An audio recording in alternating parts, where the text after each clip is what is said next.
Assalamualaikum warahmatullahi wabarakatuh.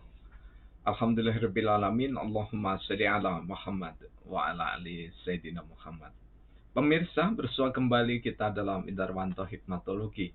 Serial mengajak diri kita berpikir melembut cerdaskan hati nurani berdasar kitab suci, agama, dan kepercayaan yang kita yakini. Pemirsa, meski agak terlambat, izinkanlah kami mengucapkan selamat Hari Persahabatan Dunia yang awalnya ditetapkan tanggal 30 Juli 1919 di Halmat. Ada apa bangsa-bangsa dunia menetapkan Hari Persahabatan Dunia atau juga dikenal dengan International Friendship Day? Pemirsa, ketika manusia yang suka untuk saling menyalahkan, maka terus berupaya mencari padanan yang membuat pendapatnya dianggap terbenar dan terkuat. Sehingga apapun yang tidak berasal dari kelompoknya akan ditolak dengan serta-merta. Seperti International Friendship Day. Jika kita lacak di dalam keseharian sunnah Rasulullah Muhammad SAW, tidak ada peringatan-peringatan semacam itu. Sehingga ada ulama dari Sidoarjo yang bertutur bahwa seluruh hari-hari besar ciptaan manusia itu adalah musyrik, perilaku jahiliyah, dan seterusnya. Beliau banyak menyusun buku yang semua buku-bukunya bombastis, menyerang kaidah-kaidah yang sudah mapan untuk ditafsirkan lebih cenderung pada letterleh bahasa. Namun kali ini kita tidak membahas carut-marut pemikiran seperti itu. Hanya ingin mengatakan bahwa perbedaan pemikiran siapapun, kelompok manapun adalah hal yang wajar. Namun ketika perbedaan itu dijadikan piranti konflik dan permusuhan, maka negara harus ada. Negara harus turun tangan. Disitulah fungsi kebangsaan, proses berbangsa dan bernegara. Negara tidak boleh diam ketika konflik berkepanjangan dengan alasan apapun. Namun juga jangan sampai negara dalam kebijakan-kebijakannya memicu konflik sekecil apapun. Nah, pemirsa yang dirahmati oleh Allah, pada saat 30 Juli 2021 International Friendship Day diperingati, maka sebagai orang Islam tentu kita mencoba untuk mencari jati diri atau esensi ajaran Islam tentang persahabatan dunia. Ini bukan ilmu cocokologi. Karena kalau orang yang suka mencibir, maka segala sesuatu yang kemudian diberikan bingkai Alkitab maupun Al-Quran, mereka segera mengatakan cocokologi. Jadi sekedar mencocok-cocokkan. Mereka lupa bahwa esensi ini, kami sebagai orang yang belajar Islam, esensi dari perilaku manusia tergambar dengan nyata di dalam Al-Quran. Ingat esensinya. Jadi hakikatnya. Karena hakikat perilaku manusia tergambar di dalam Al-Quran, maka kita bisa mencari kompleksitas perbuatan manusia itu esensinya di dalam Al-Quran. Ketika kita berbicara persahabatan dunia 30 Juli 1919, maka jauh sebelum itu para nabi dan rasul-rasul Allah, setiap langkahnya adalah langkah menjalin persahabatan. Bahkan Rasulullah Muhammad SAW menyebut, para muhadisin juga sepakat di seluruh dunia, para mufassirin sepakat di seluruh dunia, ahli-ahli ilmu sosial pun sepakat di seluruh dunia bahwa persahabatan antar manusia itu adalah satu kebutuhan. Sehingga Plato bertutur manusia itu adalah zoon politikon. Manusia itu adalah makhluk yang selalu butuh terhadap kehidupan sosial.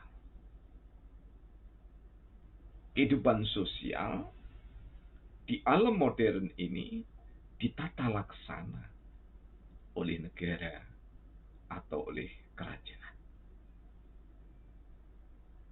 Allah melalui Rasulullah Muhammad SAW yang menyebut segenerasinya dengan sahabat, kemudian kita bisa melacaknya di dalam satu ayat dalam Al-Quran.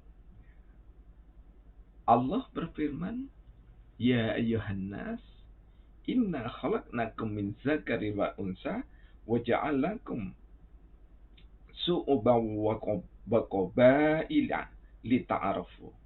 Inna akramakum indallahi atqakum. Innallaha alimun khabir. Allah memberitahu, wahai manusia, sungguh kami. Kalau kami di sini Allah tidak sendirian, berarti setelah periodisasi penciptaan Adam dan Hawa, maka kami menciptakan kamu, berarti di situ ada Allah, ada peran malaikat, dan ada peran manusia yang melakukan hubungan suami istri. Menciptakan kamu dari seorang laki-laki, ini Adam, dan seorang perempuan Hawa. Kemudian kami menjadikan kamu berbangsa-bangsa dan bersuku-suku.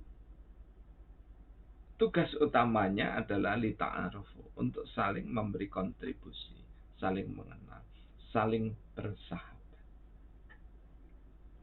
Nah, pertalian dengan itu, persahabatan kita mestinya tidak harus letterless.